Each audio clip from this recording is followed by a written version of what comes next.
శివుడు ధ్యానం చేస్తుంటే అమ్మవారు అడిగింది, మీరు దేవుడే కదండి, మీరు ధ్యానం చేయడం అంటే, నాకంటే దేవుడు ఉన్నాడు, ఎవరా దేవుడు అంటే, శ్రీరామ రామ రామేతి రమే రామే మనోరమే సహస్రనామ తత్తుల్యం రామనామ వరాననే. ఎంత ప్రాధాన్యం ఇచ్చారండి. సాక్షాత్ దేవుడైనటువంటి శివుడు మానవుడైన రాముడికి మానవత్వం అంత గొప్పది, సత్ప్రవర్తన అంత గొప్పది, త్యాగం అంత గొప్పది. అందుకే శివుడు రాముడిని ఆరాధించాడు. నేను ధ్యానం చేసే దేవుడు ఎవరంటే రామచంద్రమూర్తి అంటే ఆయన మానవుడు కదా అంటే, అబ్బే ఆయన మానవుడైతే నేను దేవుడిని ఎలా అవుతాను అన్నాడు. అలా ఉన్నాడు.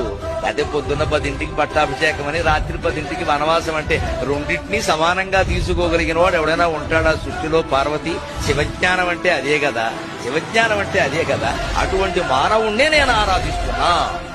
శివుడు ధ్యానం చేస్తుంటే అమ్మవారు అడిగింది, మీరు దేవుడే కదండి, మీరు ధ్యానం చేయడం అంటే, నాకంటే దేవుడు ఉన్నాడు, ఎవరా దేవుడు అంటే, శ్రీరామ రామ రామేతి రమే రామే మనోరమే సహస్రనామ తత్తుల్యం రామనామ వరాననే.